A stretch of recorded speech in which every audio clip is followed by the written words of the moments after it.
Сите оние кои сакаат да го продолжат отсуството од работа поради хронична болест имаат рок до 23 септември за тоа да добијат потврда од специјалист, во спротивно се враќаат на работа.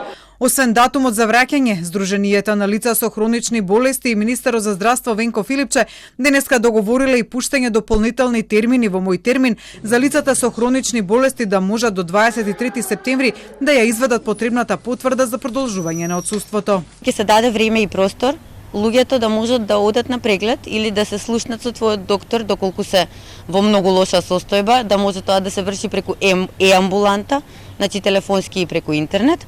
А од друга страна разговаравме и да се направат дополнителни термини, по можност во попладневните часови, со цел да не се направи гужва. За представниците на лицата со хронични болести клучна е одлуката за некој да се врати на работа да се носи врз индивидуален пристап.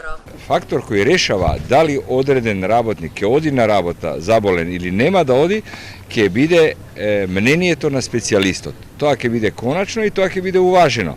До сега ослободувањето од работа се правеше врз основа на шифра на болест, а не врз реална здравствена состојба на пациентот. Веројатно имало и злоупотреби, многу тешко да се каже кои од луѓето ги искористиле тие диагнози, доколку имале таква диагноза во рамките на некои белодробни болести. Еве, например, астмата. Има луѓе кои што се сосем добри, користат терапија и може да ги извршуваат нормалните активности. Има луѓе кои што се некојаш врзани со потреба за кислород да прима. Од тука, нашиот став и заклучок дека само лекарот специјалист може да каже кој може да ги извршува нормалните активности, а кој пациент навистина треба да биде заштитен и да не оди на работа.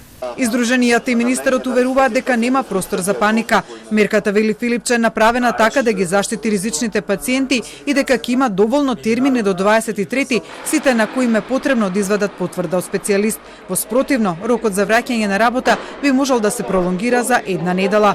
За се ова да се реализира, денеска се усвоени измени на правилникот за боледување во Фондот за здравствено осигурување. Ке се дозволи да лекарот специјалист даде потврда и за отсуство од работа на неопределено време или за одредено време многу подолго од колку што сега беше дозволено, без при тоа да има контролни прегледи, враќање по комисии, дополнителни испитувања. Сдруженијата на лицата со хронични болести и Филипче разговарали за ослободување од работа и на родителите на деца со високоризични болести, но и на оние кои имаат потврда од специјалист од приватна болница, што дополнително ќе треба да се уреди.